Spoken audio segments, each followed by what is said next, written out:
então ler a palavra de Deus com os irmãos. Disse Jesus aos judeus que criam nele: se permanecerdes no meu ensino, verdadeiramente sereis meus discípulos. Então conhecereis a verdade, e a verdade vos libertará. Responderam eles: somos descendentes de Abraão, e jamais fomos escravos de ninguém. Como é que dizes que seremos livres?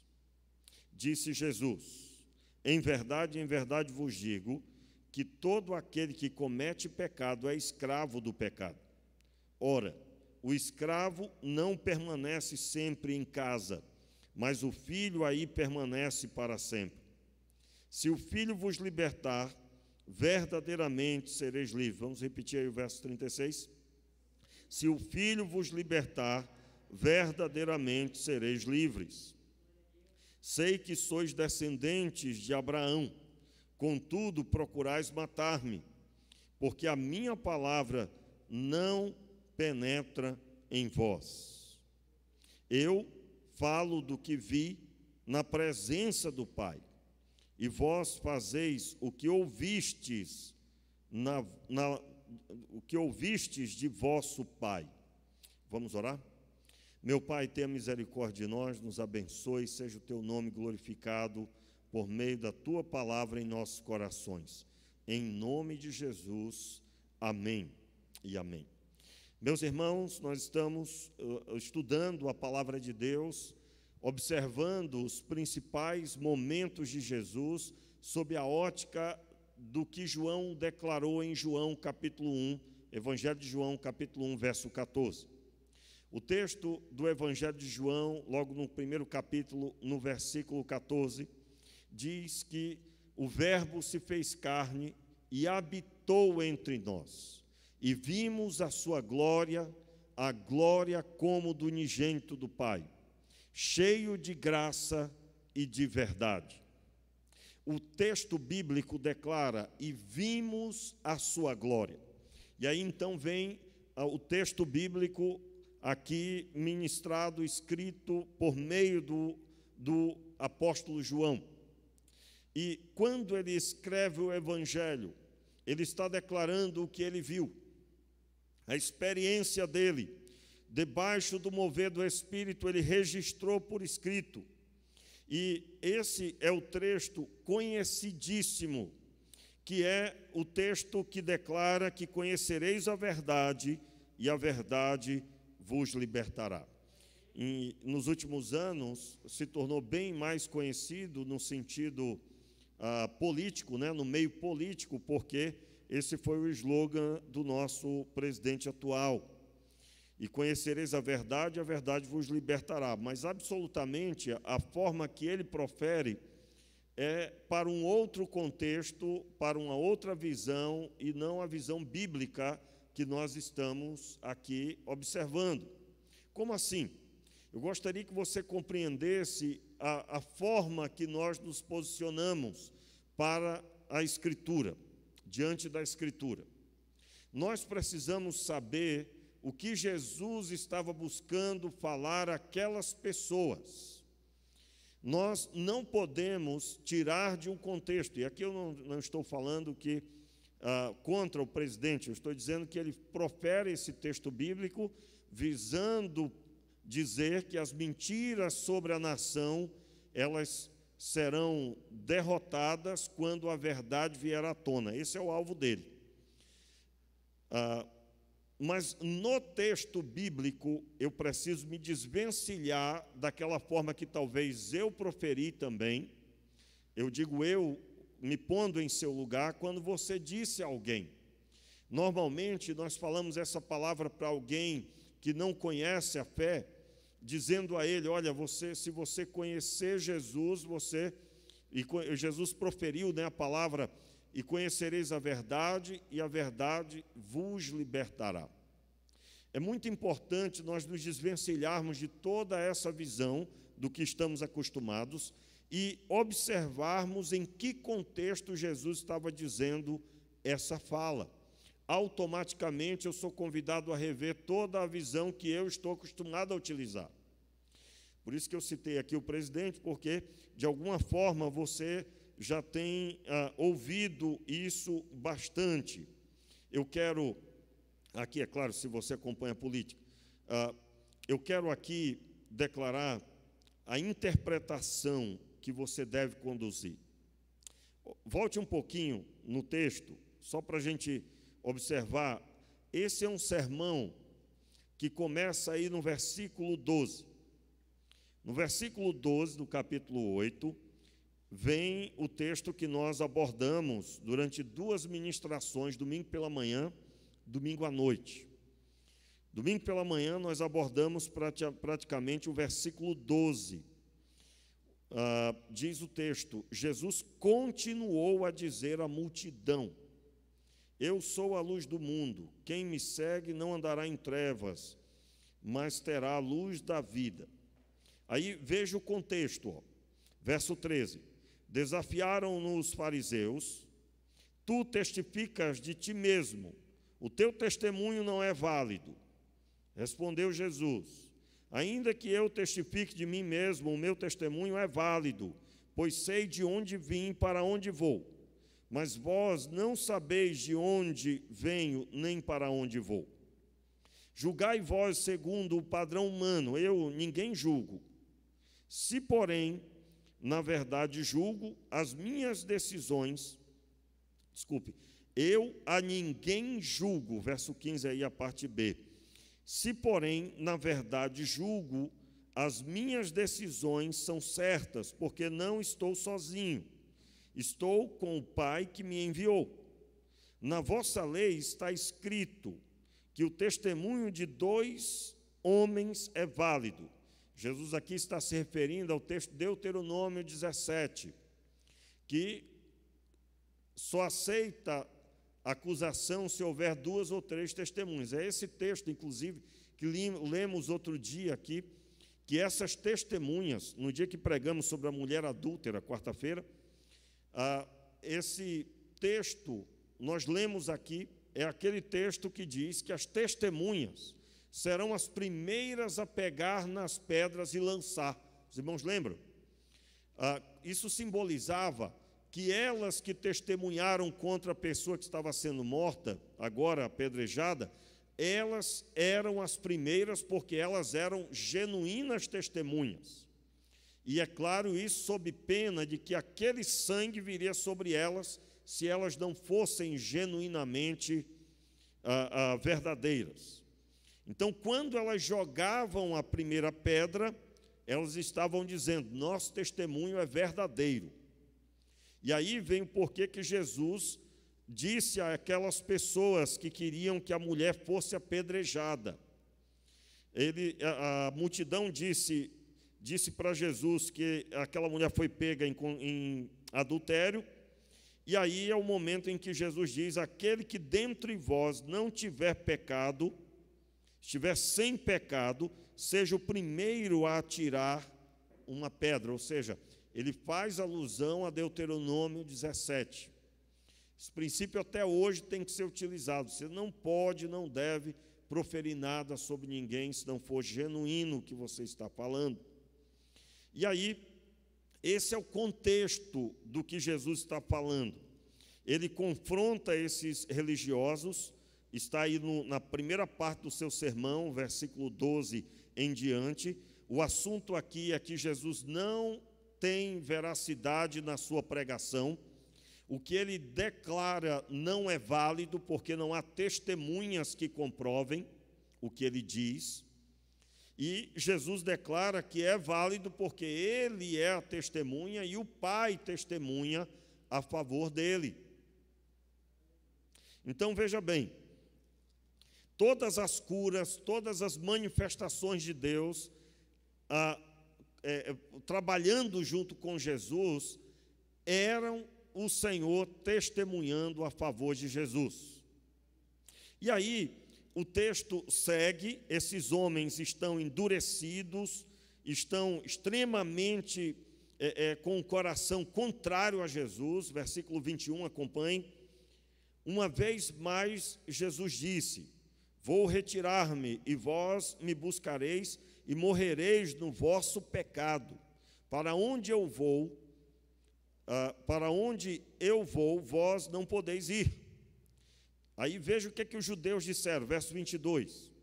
Disseram os judeus: por acaso irá este homem matar-se a si mesmo, e por isso que diz, para onde eu vou, não podeis ir? Ele, porém, continuou. Aí Jesus continua mandando ver aqui, pegando pesado com eles, e está batendo mesmo, é só palavra pesada. Verso 25, perguntaram-lhe: quem és tu? Respondeu Jesus: o que já vos disse desde o princípio. Muito tenho a dizer e a julgar de vós, mas aquele que me enviou é verdadeiro, e o que dele ouvi, digo ao mundo. E eles não acreditavam, eles não entenderam o que lhes falava do Pai. Não entenderam que ele lhes falava do Pai.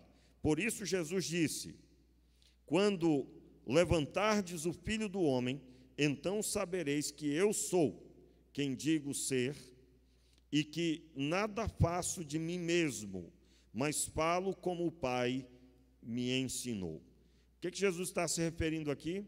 Eles iam contemplar Jesus ser morto e ser ressuscitado. Quem iria ressuscitar Jesus? O Pai. Era Deus que iria ressuscitá-lo. E Deus assim o fez. Isso era o testemunho das duas testemunhas. O próprio Criador de todas as coisas, o Verbo vivo, e o Pai que, em comum acordo, trabalhava com o Filho e assim todas as suas atitudes. Verso 29. Aquele que me enviou está comigo, ele não me deixou só, pois sempre faço o que lhe agrada.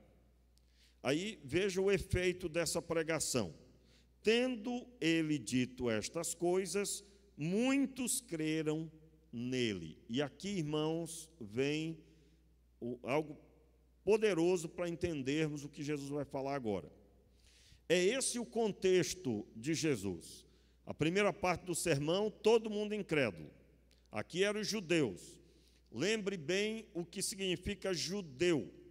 Significa que era da religião judaica, do judaísmo. Eu não sei se você já percebeu, mas muitas pessoas, quando ouvem a palavra judeu, remetem a palavra para o judeu histórico, né? Por exemplo, os judeus foram mortos na Segunda Guerra.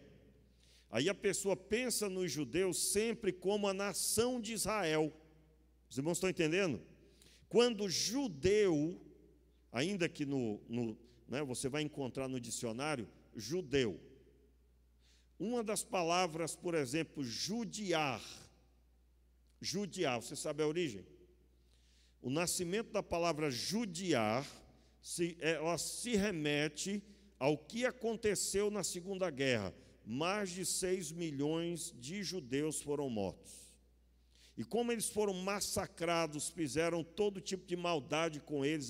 Muitos serviram para testar coisas loucas de cientistas. Enfim, irmãos, foi feita muita maldade com os judeus. E os judeus foram uns dos povos. Os poloneses, então, eles foram massacrados. Se você for fazer uma contagem antes da morte dos judeus, são 14 milhões, ali na antiga União Soviética, são 14 milhões de pessoas que morreram entre os não-judeus. Mas quando nós pensamos no Holocausto judeu, sempre pensamos em Israel. Os judeus, sim, o povo de Israel. E a palavra judeu, aqui, no texto do Evangelho, está falando aqueles que são da religião judaica. Por que eu tenho que entender isso? Porque quando eu entendo como funcionava o judaísmo, aí eu vou compreender a dureza deles para com Jesus. E vou entender a pregação de Jesus porque era tão contundente. Aí aqui, uma rápida recapitulagem aqui nesse entendimento. O que era para que o povo de Israel acreditasse? O povo de Israel tinha o Antigo Testamento, o texto que você tem aí na mão, estava na mão do povo de Israel nesse tempo. O judaísmo é uma religião que surge há cerca de 180 anos antes de Jesus nascer. Os irmãos estão entendendo a ordem cronológica? 180 anos antes de Jesus nascer, o judaísmo surge. Foi uma boa intenção do povo de Israel. Vamos aqui fazer um movimento e que vai fomentar a leitura da lei, porque eles tinham sido expulsos de Jerusalém. Um homem chamado Antíoco Epifânio tomou Jerusalém, matou um porco em cima do altar, só para poder afrontar o povo e a religião, a fé judaica, a fé do povo de Israel. E aí ele proibiu a leitura da lei em Jerusalém. O que o povo de Israel vai fazer? Eles vão partir para tudo quanto é lado e vão formar as sinagogas. As sinagogas tinham, irmãos, eu me lembro até hoje, para dentro de sala, a minha professora de hebraico levou uma liturgia da sinagoga da época de Jesus. Não tem muita diferença dos nossos cultos. Como assim? Momento de oração, cântico, oração, leitura da palavra e a pregação, que é automaticamente endereçada à leitura da palavra. Então, essas sinagogas se espalharam por toda a Judéia e Samaria, toda a redondeza, menos em Jerusalém, onde era proibida a leitura da lei. E o judaísmo surge aí. E eles focam a fé deles do judaísmo, e aí vem a destruição dessa fé. As duas escolas rabínicas dessa época começam a fomentar entre o povo de Israel que eles deveriam ter na sua prática do dia a dia os mesmos princípios utilizados pelos sacerdotes na consagração, já que eles não tinham mais liberdade de cultuar ao Senhor no templo, de ir ao templo e de ler a palavra livremente. Então agora eles deveriam relembrar os princípios dos judeus, dos sacerdotes, em sua prática cotidiana. E aí foi a derrota. Por quê? Porque eles transformaram isso em algo santo. O que era a prática dos sacerdotes? Na purificação do sacerdote, ele sacrificava ao Senhor, matava o animal, aquele sangue aspergido, ele lavava as mãos e os pés em determinado momento. E aí foram pegos traços dessa consagração, que aqui eu citei um pedacinho de nada, é muito mais amplo, e foi transferido para a vida cotidiana. Isso aí dá explicação por que Jesus, quando entra na casa de Simão para comer, os judeus estavam ao redor, os líderes judaicos, e eles reprovam os discípulos e o próprio Jesus, porque eles não lavavam as mãos e os copos e os pratos, não lavavam os pés não são citados, mas dá a entender como se fosse tudo, e eles são questionados por isso. E Jesus não seguiu realmente. Por quê? Porque esta prática não tem na Escritura. Não tem. E aí queriam que todas as pessoas seguissem. E quem não seguisse era considerado pecador. Entenda aí, meu irmão, porque só mudou os tempos e as épocas. Mas o ser humano até hoje continua declarando quem é santo e quem não é. Pela vestimenta, porque alguém elege que tal forma de vestir é a forma santa, a pessoa declara que alguém não é santo. Quero deixar claro que isso não dá margem para andar pelado. Tá bom, irmãos? Vou dizer logo claramente. Como assim? Não, irmão, olha, a minha roupa não define. Eu quero deixar claro que a lascívia é o ato de expor o corpo. Uma mulher só deve expor o corpo para o seu marido em sua casa, claro, na privacidade do casal. Não se deve. Pastor, mas quando a gente vai para a praia, não tire foto e não fique achando bonito na rede social. Faça isso não. Né? Não faça isso, não é interessante. Seu corpo é para ser visto pelo seu marido. E você, solteira, que você quer casar com o homem de Deus, não expõe o seu corpo, porque você vai atrair traça ruim. Vai atrair cabra velho. Pense numa coisa ruim, multiplique. Agora, você quer casar com o homem de Deus? Ande corretamente, porque o homem de Deus, que é homem de Deus, vai tirar os olhos de cima de alguém que se expõe. Vai logo dizer, está repreendido. E aí você se deu mal, minha querida. Porque só um homem de Deus vai olhar para o texto de Efésios e vai dizer, isso aqui eu vou cumprir. O que diz lá em Efésios? Que o homem deve amar sua esposa como Cristo amou a igreja e se entregou por ela, só sendo um homem de Deus. Agora, se for um cabra velho, vai dizer, isso aqui não é para mim, não. E ele não vai respeitar. Mas voltando para o assunto, que o assunto não é esse, né? Estou só dando uma detonadinha nessa história de transformarmos agora padrões em algo que, se alguém não segue, não é de Deus. A Bíblia diz, não. Por exemplo, tem que deixar o cabelo ficar longo, senão não é uma mulher de Deus. Não existe base bíblica para isso, não existe. Por isso que aqui nós não ensinamos. Se a irmã quiser cortar o cabelo, isso é algo dela com Deus, não tem nada a ver com religião isso. Agora, quero deixar claro que tem, irmãos, aliás, irmão, eu não consigo não falar, né? Ai, Senhor, tem misericórdia, que seja o Senhor direcionando aqui. Mas cuidado com a moda, viu? Porque essa história de cortar de um lado e raspar embaixo e puxar o cabelo, isso pode ser uma linguagem desse tempo que você não tem ideia. Por exemplo, cuidado, irmão, se alguém aqui tiver alguma tatuagem dessa, não vi.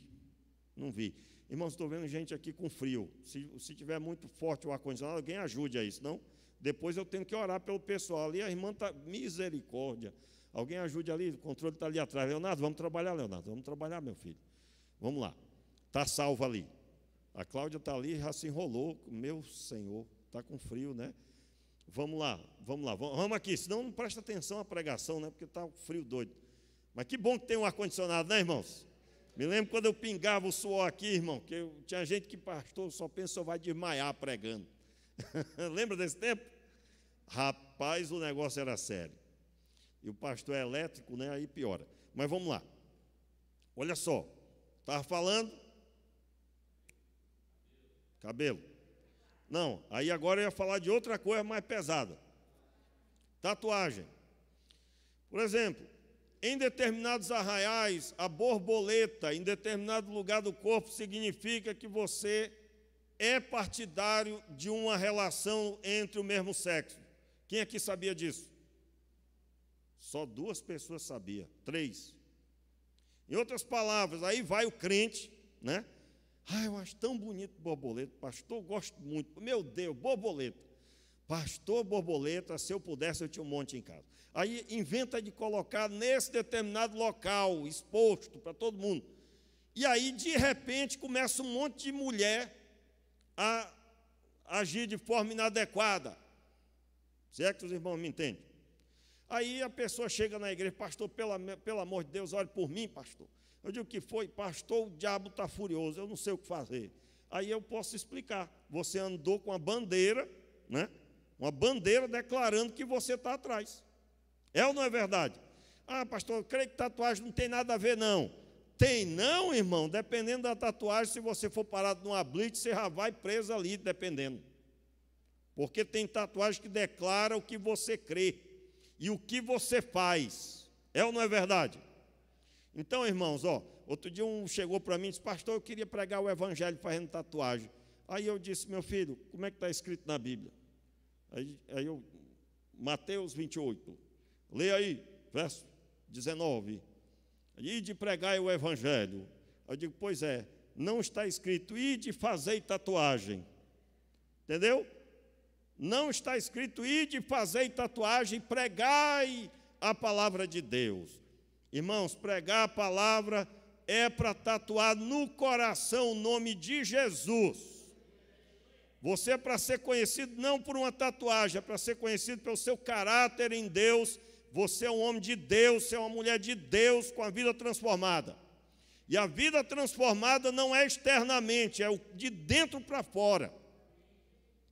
Então você tem que mudar a sua conduta e não o exterior.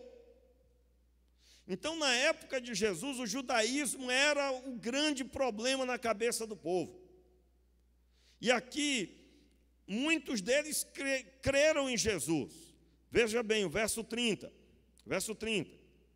Tendo ele dito estas coisas, muitos creram nele. Muitos não são todos. Certo, irmãos? Muitos creram. Aí olha o que Jesus disse para quem creu nele. Verso 31. Disse Jesus aos judeus que criam nele. Está correto aí, irmãos, a interpretação? Sim ou não? Então vamos ler seguido aí, ó.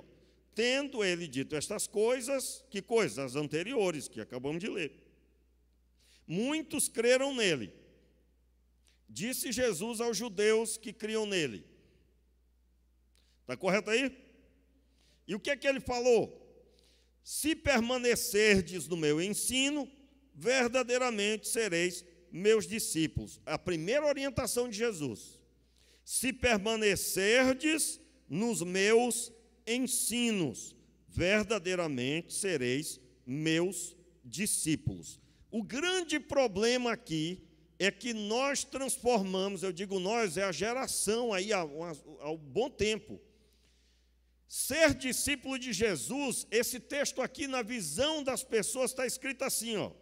Se permanecerdes indo aos cultos, verdadeiramente sereis meus discípulos.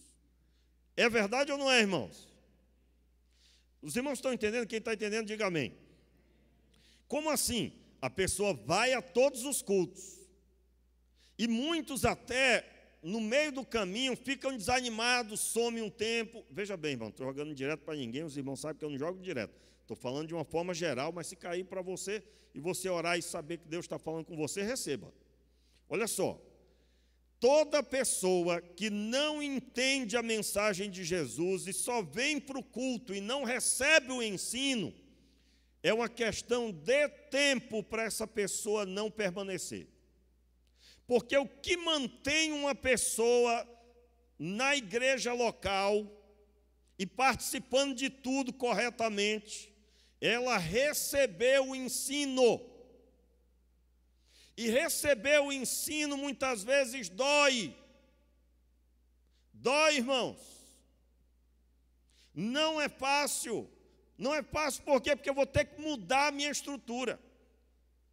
Os irmãos sabem que eu não tenho essas paixões por time, né? Mas é por causa, eu acredito que é por causa lá do Acre. É o Rio Branco Futebol Clube, irmãos.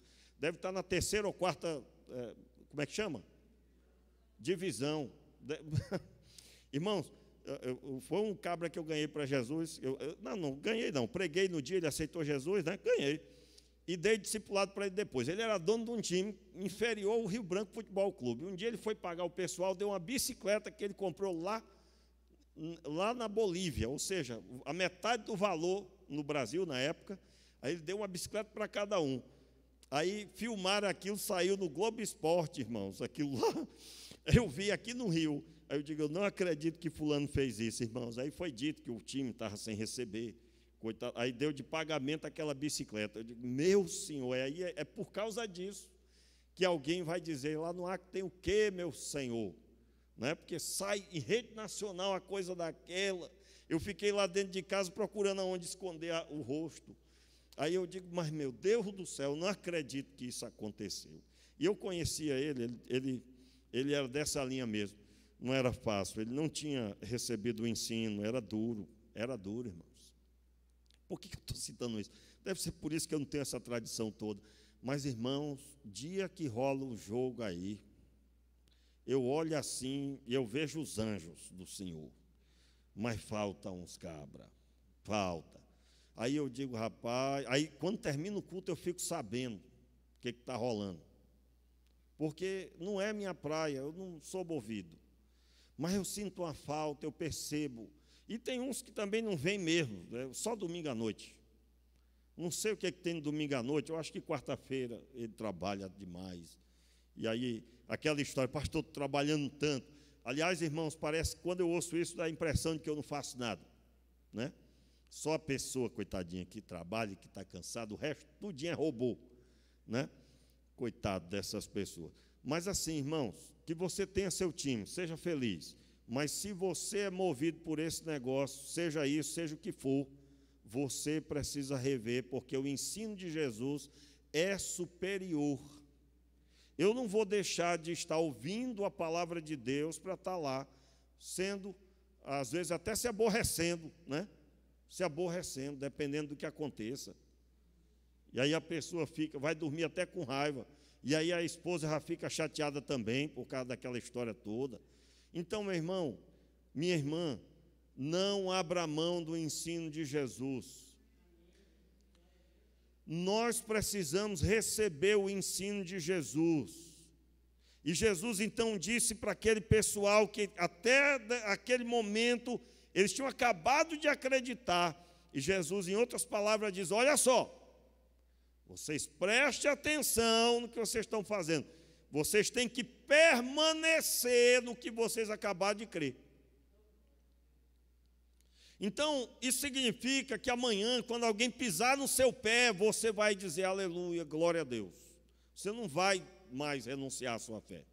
Quando te enganarem, quando fizerem mal a você, quando você, naquele dia dá tudo errado, mas você continua sendo crente. Você continua um servo de Deus. E aqui, irmãos, Jesus diz: olha, se permanecerdes no meu ensino, verdadeiramente sereis os meus discípulos. Isso significa que quem não permanece no ensino não é discípulo. E é o que a gente vê mesmo, rapaz, tem uma arrumação de gente que pode ser o que for, é angrense, é do bairro do Frade, é um monte de coisa, mas crente em Jesus, discípulo de Jesus mesmo, nós não sabemos. É ou não é verdade? Aí eu estou falando sobre a forma que o mundo lá vê. Como que as pessoas te conhecem? Elas conhecem você porque você é servo de Deus e você já foi usado para alguém. As pessoas falam com você fazendo referência sobre a sua fé. Quando elas estão em aperto, elas pedem oração para você. Você se tornou influência na vida dessas pessoas. Então, isso são alguns sinais de que você é reconhecido como discípulo. E aí Jesus declara, vamos ler mais uma vez o versículo: se permanecerdes no meu ensino, verdadeiramente sereis meus discípulos. E aí ele é uma palavra aí que estabelece uma condição. Então, conhecereis a verdade, e a verdade vos libertará. Então se vocês permanecerem no ensino, verdadeiramente sereis meus discípulos. E sendo meus discípulos, vocês vão conhecer a verdade, e a verdade vos libertará.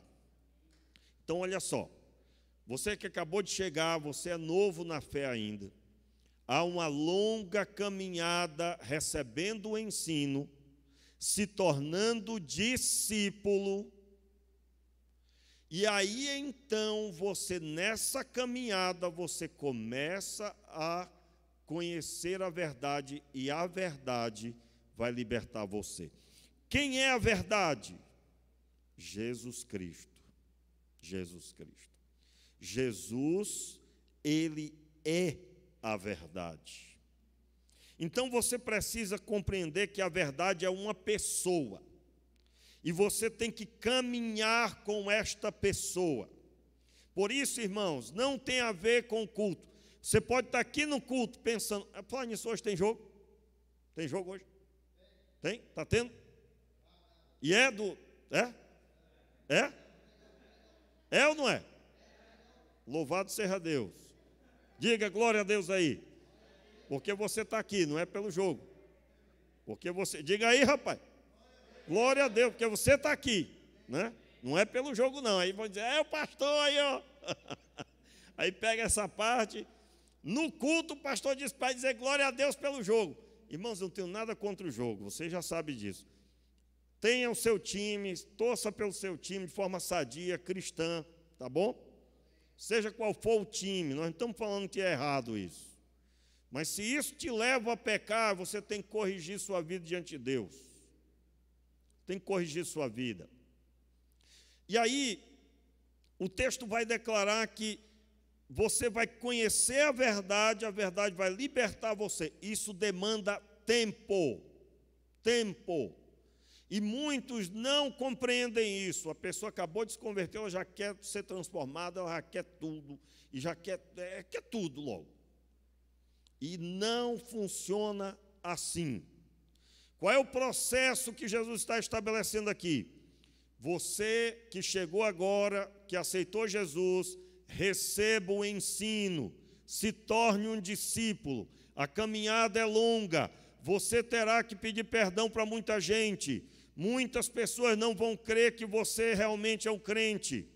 E você terá que dar testemunho, e Deus vai te usar para muitas delas. E depois, então, você está agora como um discípulo.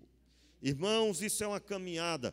O grande problema é que no nosso tempo se tornar crente se tornou como que acertar na loteria. Agora vai ser emprego bom e tal, e família abençoada, e a pessoa fica lá querendo os troféus. Ser crente é ser transformado. Eu tive meus pecados perdoados. Eu ia para o inferno e agora eu vou para o céu. Isso é o que nós temos que celebrar.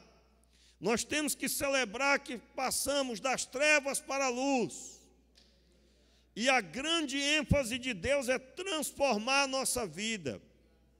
Transformar. Eu me lembro, irmãos, tinha a outra rua da minha casa, tinham vários amigos meus, e fazia parte do grupo que eu andava, para chamar de nome bonito. Aí, quando eu entrava na rua, teve uma vez que eu entrei na rua e eu tinha que chamar uns 2 amigos meus. Aí eu ia chegando à janela e ia se fechando tudo. Por quê? Para dizer que não tinha ninguém e o menino estava lá dentro, escondido. A mãe tinha dito, está de castigo, você não vai sair mais com ele. Por quê, irmãos? Porque eu não era gente boa. Naquele dia eu lembrei, depois que eu me converti, eu lembrei, irmãos, das portas se fechando quando eu ia entrando. Aí você imagina como é que era, né? Sabe o que Deus fez?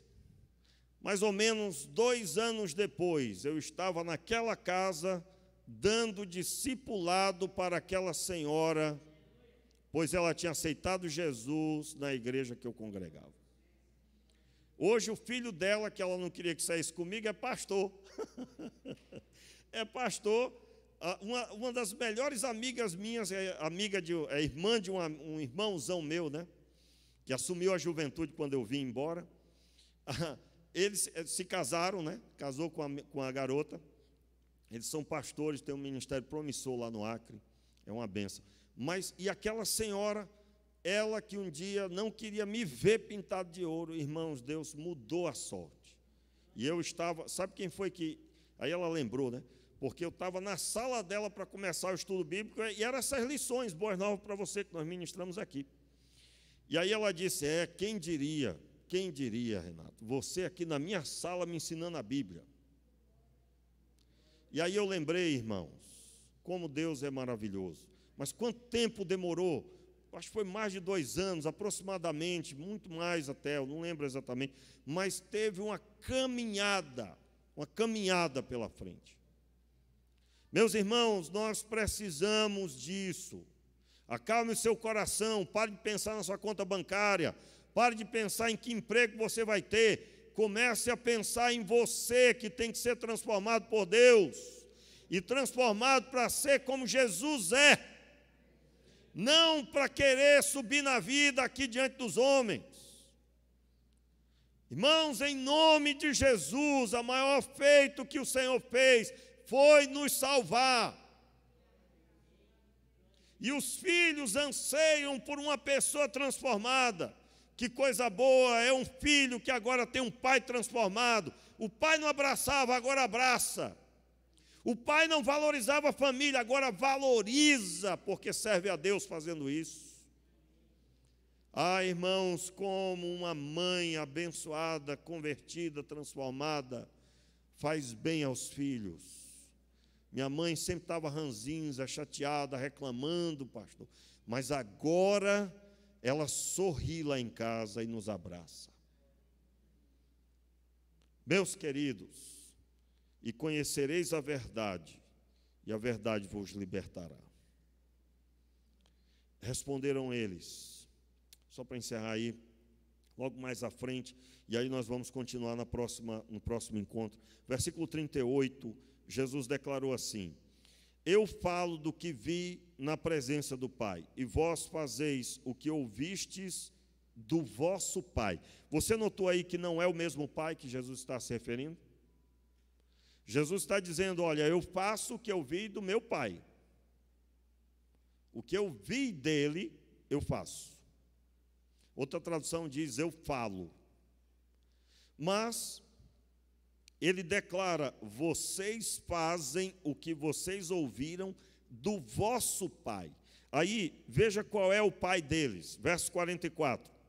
Vós permaneceis ao vosso pai, o diabo. Notaram aí quem é o pai deles? Duro, né? Pesado, né? Vós permaneceis ao vosso pai, o diabo, e quereis executar o desejo dele. Ele foi homicida desde o princípio e não se firmou na verdade, pois não há verdade nele. Quando ele profere mentira, fala o que lhe é propício, pois a mentira é mentiroso e pai da mentira. Qual era a mentira que Jesus estava se referindo? Os fariseus, os judeus, proferiam que para ser santo tinha que estar debaixo da bênção do judaísmo. Para ser homem de Deus, tinha que estar dentro do que eles declaravam que era. Irmãos, é incrível como isso permanece até hoje. Como assim? Todas as vezes que a religião, o ritual que o homem estabelece para se aproximar de Deus, toma a liderança da fé que devemos ter em Deus, e passa agora a ser algo que não tem nada a ver com Deus. Absolutamente nós passamos agora a fazer a vontade de Satanás. Como assim? Irmãos, a ênfase de um crente é andar com Jesus, ser discípulo dele. Quando nós transformamos a caminhada cristã em uma caminhada de um popstar, de alguém que tem que ir para o púlpito. Hoje em dia, meu irmão, você encontra lugares que o sonho das pessoas é estarem nos púlpitos das igrejas. E você não vê nas esquinas pregando como no passado se fazia. Por que quer estar nos púlpitos e das grandes igrejas? Você não vê em nenhuma congregação que tem 2 pessoas. Eu me lembro, irmãos, quando eu dirigia a congregação, era uma varandinha que dava essa fileira aqui. Uma varandinha. E quantas pessoas vinham visitar e depois sumiam. De outras igrejas vinham, visitavam, sumiam. Um dia, era a inauguração da igreja. Deus nos abençoou com o terreno e com a construção do templo, que cabia lá 180 pessoas sentadas. Aí eu fui pelo bairro todo convidar as pessoas. E aí eu bati numa casa que morava uma destas pessoas que tinha ido quando era varandinha. A pessoa olhou para mim, aquela senhora que fazia parte de uma grande igreja, ela disse, a primeira coisa que ela falou quando me viu, ô irmão, ainda existe aquela igrejinha naquela varandinha? Mas falou com um tom assim, certamente não existe mais. Coitado, coitado. Eu me lembro, irmãos, que se convertia pessoas, eu me lembro só dos primeiros 2 anos que eu estava ali, se convertiam pessoas nos cultos, pequeninos, mas se convertiam pessoas em todos os cultos, por mês se contavam a quantidade que no final de 2 anos nós deveríamos ter pelo menos 300 membros, mas toda vez as pessoas se convertiam, aí aparecia um primo, um irmão que era de alguma igreja e levava. Aí eu dizia sempre, está no reino, está uma bênção, glória a Deus, né? Mas, irmão, não ficava, porque estava lá a igreja poderosona, com um ministério de louvor com 10 vozes, todos os instrumentos possíveis, e aí a pessoa ia para aquela igreja, e a igrejinha, estava lá eu tocando belengo-dengo, belengo-dengo, não queria saber. Como é que ia querer saber de um negócio desse? E aí, irmãos, eu respondi àquela senhora, eu digo, não só existe ainda, como eu vim aqui, estou convidando, para a inauguração do templo que Deus nos deu. Mas eu estou citando isso para dizer que nós vivemos numa religião e não percebemos. Nós vivemos num ambiente que vale o templo, vale a estrutura, vale se tem alguma atividade para os meus filhos, eu estou falando de uma forma geral. E nós não percebemos que o genuíno cristianismo é simples, irmãos. É você andar com Jesus, receber a ministração dele, e você ser transformado num discípulo dele. Essa é a ênfase. Quero deixar claro, irmãos, que as denominações sempre existirão, mas que sejam denominações cheias de discípulos, que sejam igrejas abarrotadas de discípulos de Jesus, pessoas que conheceram a verdade e são influenciadas pelo Pai de Jesus, pelo nosso Pai. Mas se você está dando ouvidos a outras vozes, você está se desviando do caminho do Pai. O caminho do Pai está manifesto na pessoa de Jesus. Você quer saber a vontade de Deus para você? Aí a pessoa diz, pastor, quando que eu assino um contrato? Ela entende vontade de Deus como se dá bem nessa terra. Meus irmãos, eu já disse aqui, eu quero repetir.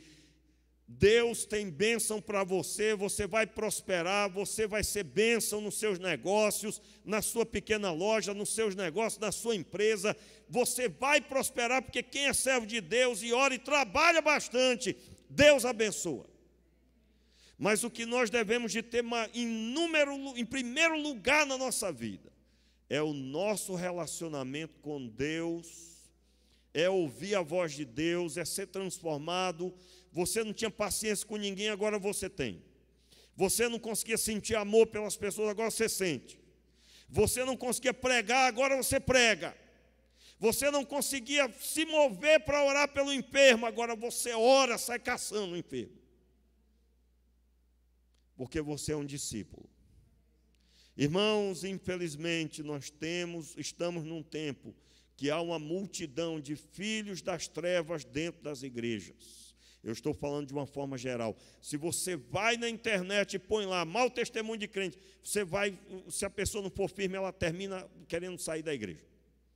Porque do mesmo jeito que eu busco a Deus e sou fortalecido, se você ficar ouvindo demais os maus testemunhos, as falcatruas, os rolos que muitos não entenderam, irmão, ser pastor é cuidar de pessoas, não é pensar em dinheiro. Igreja não é arrecadação. Igreja não é empresa. Igreja é lugar do povo de Deus se reunir. E o povo que está transformado quando se reúne, irmãos, é aquilo que a gente viu aqui. Essa adoração, ninguém faz nem força para sentir a presença de Deus. É algo automático. E eu quero aqui, em nome de Jesus, convocar você, busque a Deus na sua casa, busque a Deus na sua vida. Meu irmão, peça a Deus, Senhor, eu quero receber o teu ensino. eu quero receber a ministração do Senhor, eu não consigo entender, eu não consigo sentir a presença de Deus, eu preciso que o Senhor mude a minha história. Meu irmão, isso parte da pessoa, isso é individual, você não pode perder de vista isso. Nós estamos às portas, irmãos, Jesus já está voltando. Eu digo a você, nós estamos vivendo os últimos dias. E se nós não levarmos a sério a oportunidade, você tem a oportunidade de ser transformado. Irmãos, nunca se teve tanto material disponível. Pastor, não tenho dinheiro. Meu irmão, você entra agora na internet, você tem todo o material disponível, de graça para você ler. Para você estudar a Bíblia profundamente. Quando, pastor? Aonde? Eu quero saber. Cola aqui no pastor e eu te passo tudo. Se você não sabe, eu posso te orientar. Estou aqui para isso. Mas busque a Deus. Meus irmãos, nós precisamos alcançar as pessoas.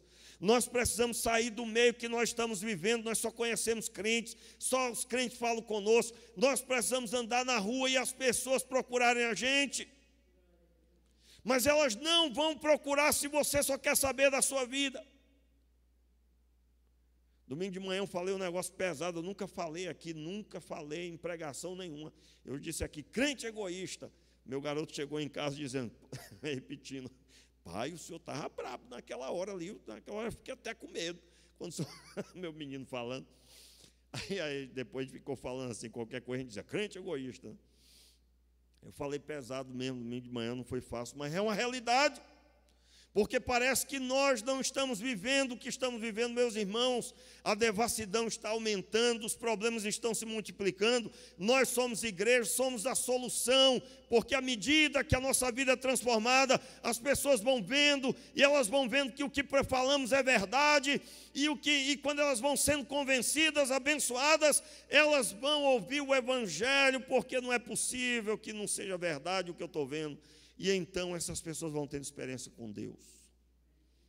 Nós fomos chamados não para ter um grupinho, nós fomos chamados para ser pregadores da palavra de Deus, testemunhar. Então, meu irmão, olha o que você está fazendo da sua vida. E talvez quantas vezes você saiu daqui brabo, dizendo, o pastor parece que não gosta de ser batista, porque ele detona a denominação. Detono não, meu irmão. Eu amo ser batista, gosto da igreja, gosto da denominação, tanto é que eu me converti e estou até hoje. Porém, Cristo em primeiro lugar, a vida transformada em primeiro lugar, se não é judaísmo no nosso tempo com outro nome. Se você não fala com quem é de outra denominação, você está mais para fariseu, você está mais para judeu, na época de Jesus. Nós precisamos amar pessoas, e não importa onde elas estejam. Vamos ficar de pé e vamos orar. Levante as suas mãos. Peça a misericórdia de Deus aí sobre a sua vida.